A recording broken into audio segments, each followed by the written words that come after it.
Welcome to the Chimney and Fireplace Success Network, a weekly broadcast sponsored by CVC Coaching, hosted each week by industry speaker, coach, author, and educator Jerry Eisenhower.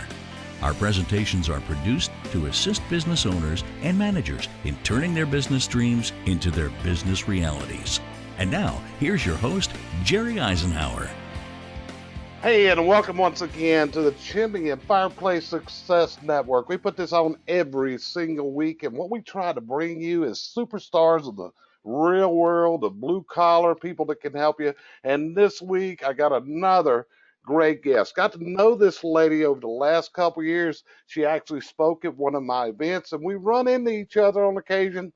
And most of all, we keep up with each other on social media and we all learn from each other. So this week, my special guest is a lady known as the plumber's wife, but hey, she's become a coach, a consultant, a trainer, and she's recently went through some new training I'm going to get to ask her about today with the Ziegler organization. So Ellen Rohr, are you with me today, sweetie? Hey, Jerry, super excited to be here. And you make me sound so smart. Thank you. Well, you are smart. I mean, you just, you know how to take it, and you came from the backwoods and went to Hollywood and all this stuff, and it's just a pleasure to have you on here. So the first thing I want to ask you about, you have joined an elite group of people, which my wife Cheryl's also a member of, but you recently became, I believe, a ZLC, Ziegler Legacy Certified Trainer. So tell us a little bit about, first of all, what made you decide? You were already made it in this world, so why did you go to become a ZLC, Ellen? Do you know Howard Partridge? Too well. Howard Partridge really encouraged me to take the class. And it's a week-long class, man. That's a lot of time. I wasn't so sure that I wanted to do it, and I just love and trust Howard so much. He said, I think you're going to get a lot out of the experience, so take the class. And I did, and I had an absolutely fabulous time. It is a long in our industry. What I run into is not only a lack of financial acumen, but a lack of marketing savvy. The easiest thing to do when you run into a price objection is to lower your price. When the value of your transaction exceeds the price, you'll make a sale. So if people aren't buying, the easiest thing to do, the uneducated thing to do, is to lower your price. The champion's approach is to leave the price where it is or raise the price to cover all your costs of doing business, and figure out how to add so much value to the transaction that someone would say yes. And in our industry, in the dirty jobs industries, Jerry, if you show up clean, sober, on time, dressed right, and you're willing to use a checklist, you can charge 5 times what the competition charges. Because so often they can't afford to show up clean, sober, on time, dressed right, and be, training their team on formal written procedures. Tough times will weed out some contractors who just throw up their hands and say, I don't want to do this anymore. And you'll notice that if you hang on in tough times, if you dig in and demonstrate your willingness to learn financials, learn how to be a leader, learn how to be a good salesperson and a marketer, and you can learn all those skills. If you do that, it's like growing an oak tree. It takes a while for these systems, for this education to take root, but it will. And that's where success lies. I wish there were a different path. I wish you didn't have to charge what you have to charge. You are willing to charge what you need to charge and learn how to market and sell at those prices. You can own your service area. That's my encouragement. Why are people afraid? There's so much. My mentor, Frank Blau, said that the problem in our industry, and I'm going to include dirty jobs as a whole, okay? The problem in our industry is a lack of self-esteem. That for many of the people in this industry, this was the job you got if you weren't college material. Instead of wearing a suit and tie, you're wearing a patch on your shirt, right? So that issue is maybe the core issue.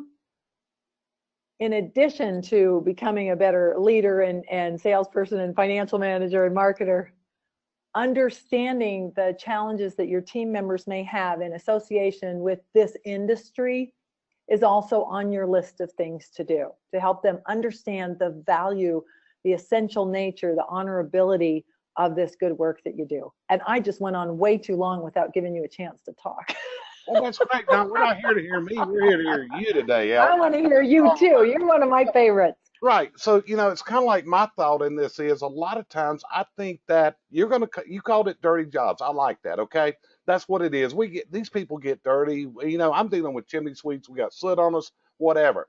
But a lot of times I think what we forget is we forget to think like that customer. The customer wants someone to come in on time. The customer wants someone to do what they said they would do. And in this day and time, that is so hard to find. And I think people are willing to pay that premium price.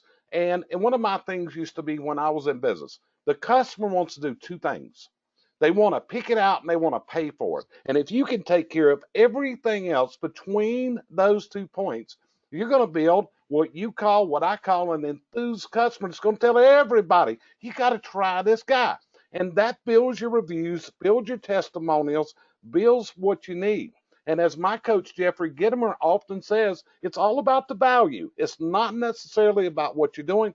What's the value of what you're providing, because you're providing a service that people don't want to do. 63% of American consumers do not want to do any home maintenance. They don't want to clean out their gutters.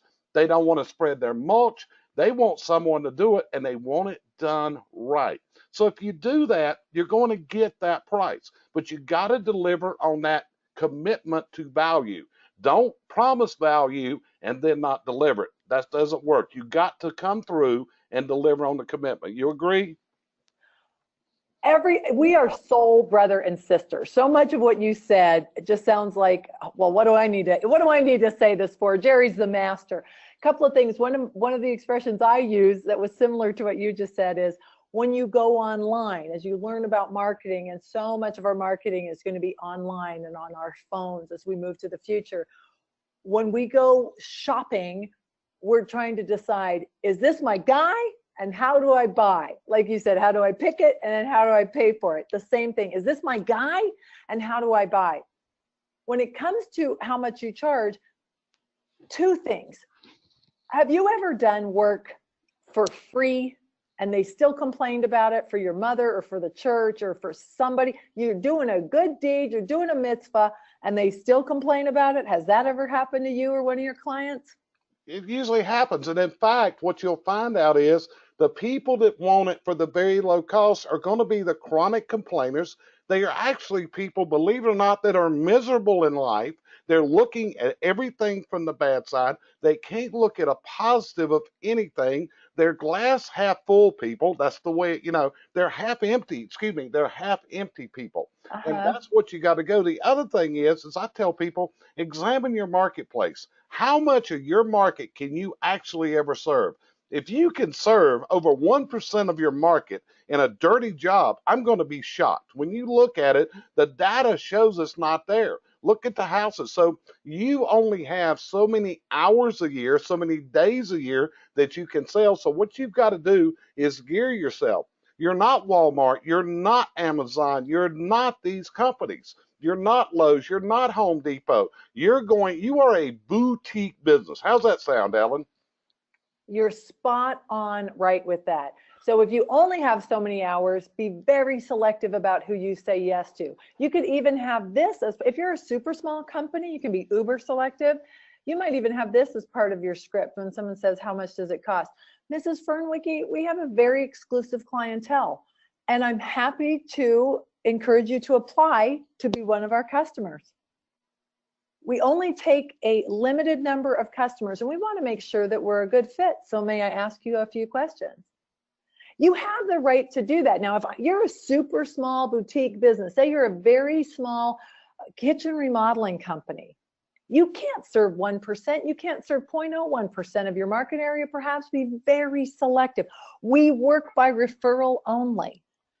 Now, for some of you, that's a really great way to go to market. Now, if you're going to try and grow and be a bigger company, you're going to need a different tack, but you can still say, we may not be a good fit for you, Mrs. Fernwicke, Let me ask you a few questions with your permission, and let's find out if the kind of service that we provide is the kind of service that's going to make sense for you. Fair enough?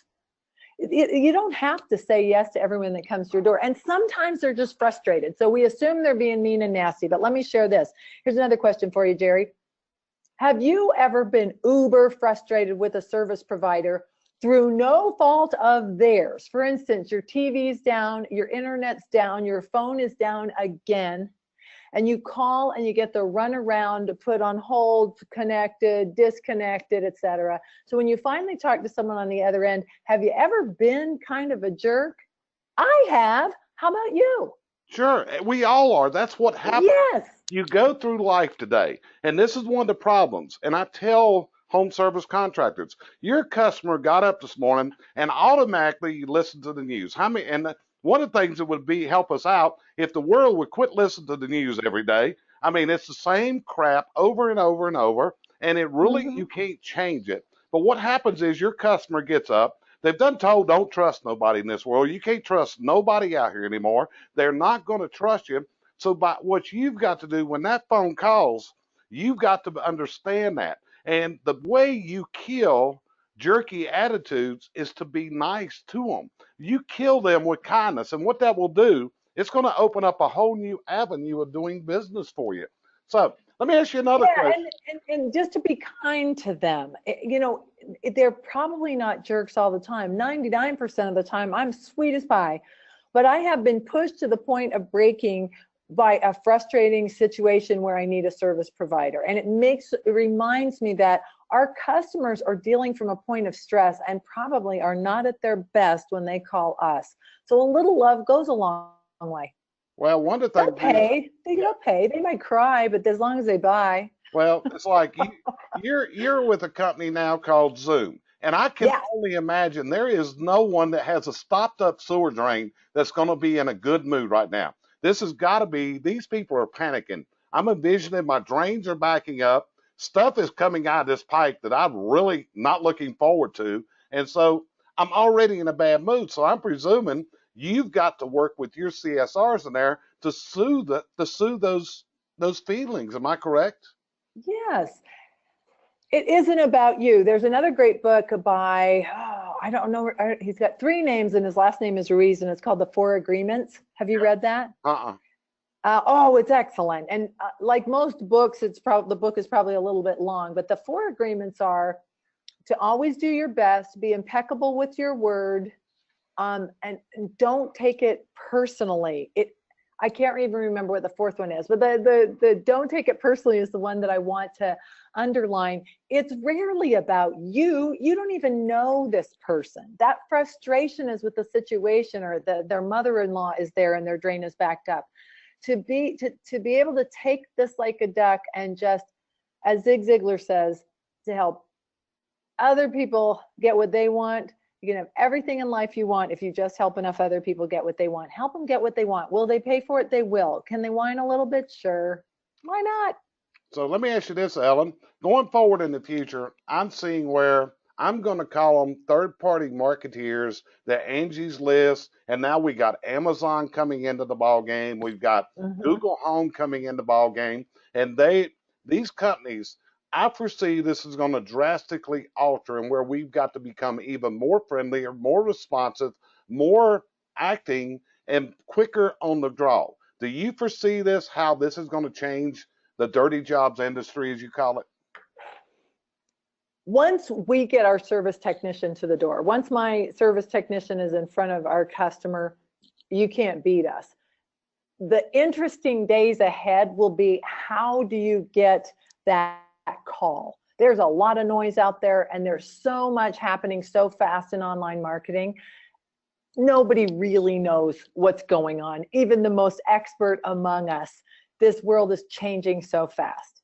My encouragement is that you commit to staying on top of it, that you're going to go to the seminars, listen to the webinars, hire the professionals, fire people who aren't working, hire someone else, and then work with them to get good. There's nobody out there. You cannot just buy online marketing success. You will have to get involved with this, okay? It's going to involve things like FaceTiming your customers. I think that's going to become a standard operating procedure where we actually look at each other, show me the situation, create the relationship over the video before we even get there. I think that's going to become more and more interesting.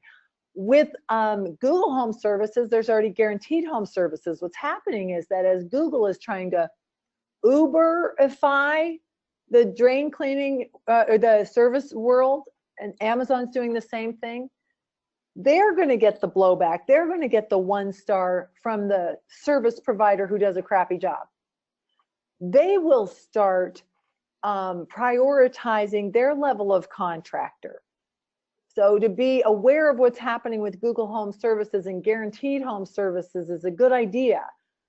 Because Amazon's going to do the same thing. At some point, there will be premium service providing options that cost more, and that's where you want to be positioned. You can complain about it, you can whine about it, or you can embrace it. And that's our commitment at Zoom Drain, is we're going to embrace it. We may make some mistakes, we might waste some money, but we're going to embrace it because it's the way the world's going. So, and that kind of brings me into my last question, Ellen, because this is kind of like a thought process of Ellen's crystal ball, shall we say. So what I'd like for you to do, Ellen, is kind of look in your crystal ball. And right now, if you had the opportunity that you could speak to every blue collar, dirty jobs, whatever we want to call it, in America, and this person wants to be successful, and this is a person, I call it to live your dreams. You had business dreams. What's Ellen's parting advice to these people in order to live those dreams? What do you tell them to invigorate them and excite them to go forward? The jobs that we're involved in, keeping the heating systems clean and clear, keeping the drains flowing. In plumbing, it's keeping good water from bad water. In the comfort world, it's creating weather, indoor weather. In roofing, it's keeping people dry. All these essential services. Electricians power the internet. Smart home service providers are a huge emerging market. These dirty jobs are the jobs of the future. And energy, the way we get our energy is going to change. So be it. Be the forerunner. Instead of complaining about these changes, while the rest of your market is complaining about it, you become the expert. You get out there in front of the changes, and you are going to waste some money and you are going to spin your wheels sometimes, but embrace the change and decide that no matter what happens in this world, these essential services that we deliver are never going to go away, and they're not going to be outsourced. How delicious is that? We have the best industries on the planet moving forward. And I would encourage you to find those niches, find the riches in the niches as you move forward, as the world changes, as the population shifts, as the energy demands change, as the environmental issues change. You be the one to say, I'm going to be able to help people get these essentials, how they're going to keep their families safe and dry, how the water is going to be pure and okay, we're going to get rid of waste and refuse in our lives, how we're going to be able to power our lives. These are the ways that our industry is going to become more and more relevant. I mean, that just gets me so excited. Does that resonate with you? It does, and that's the key thing, Ellen. Do you see what we're doing? You're excited, and I'm excited. Okay, we're excited for what the future can hold. We know that things have to change. We know this world is changing. We know the way the customer is going to contact us, the way we're going to deal with it, but it holds all kinds of excitement. And the excitement is, you said it, you are selling a service that cannot be brought in from China, okay? If you were a manufacturer, you got to worry that somebody's coming in from China to duplicate your product, or you got to worry about this or whatever. You are in an industry that it has so much potential because the consumer wants everything done for them. They want everything. They don't want to wash their own windows or anything. So the difficult jobs you do, there's a demand for them. What you got to do is deliver on that promise and that commitment. And if you do that, you're going to be successful. You agree? Yes, I have one more thing to share too. So one of the other complaints, you probably hear this all the time, is I can't find good people. Oh, Ellen, I see the opportunity. I just can't grow my company. That's not what I'm finding to be true. What we decided to do at Zoom Drain, what makes us extraordinary, makes me super proud to be part of this organization, is we said, Well, why would we sit around waiting for somebody else to train our guys? Why don't we train them? Why don't we move in the direction of being able to say, this didn't happen overnight, but our intention was this. We're going to be able to say, no experience needed. All you got to do is show up willing and capable, and we will provide everything else you need to be successful. Now, you may not make it here because we have high standards. You've got to show up clean, sober, on time, dressed right. You got to use our checklist. There's 100 ways to get fired here. But if you're willing to do the basic stuff, clean, sober, on time, dressed right, and use our checklist, we can provide a career. You could make $50,000 to $100,000 a year here. You can have your own truck. You can move up the ladder. We have a transparent pay system. We're teaching people how to run their own company. And this company is run by kids. They're amazing. Because when you provide that, when you assume that responsibility for your team, the sky is the limit. I don't like whining. Is my issue. You know, and it's amazing because what you just said, Ellen, is the exact course that I thought of, that's where we're going to go in the coming year. And that's my new base camp concept I'm rolling out in 2018. You got to find them. You got to look in the right market. You got to train them. You got to develop the programs to bring them on. Stop this trying to find trained people because it's easier to train than it is to retrain. That's the way it is. And Ellen, I'm going to appreciate your time today. I know that you gave me a little bit of time out of a real busy schedule, and this is going to air this week. So everybody, Merry Christmas from Jerry, Merry Christmas from Ellen. And Ellen, I really, again, thanks for being here with me today. Is there any parting words before we end, my dear? I love you. I love Miss Cheryl. Say hello. I think you're doing such important, positive work in our industry. Don't you stop. Let me know when this airs, and I'll repost it and let my peeps know too, okay? Don't worry. You'll get a link and should be up tomorrow, just so you know, so it's coming to you, sweetie. Well, listen, Thank you you have so a great much. day. And to the Blue Collar Dirty Workers Mary, this was Ellen Rohr, and we're going to make it happen. Talk to you next time, Ellen. You have a great day. I know you got another meeting to go to right now, okay? Talk later, sweetie. Bye-bye. Bye. Thanks for joining us here each week at the Chimney and Fireplace Success Network, sponsored by CVC Coaching, providing you the coaching and educational outreach services you need to move to your dream destination in business and in life.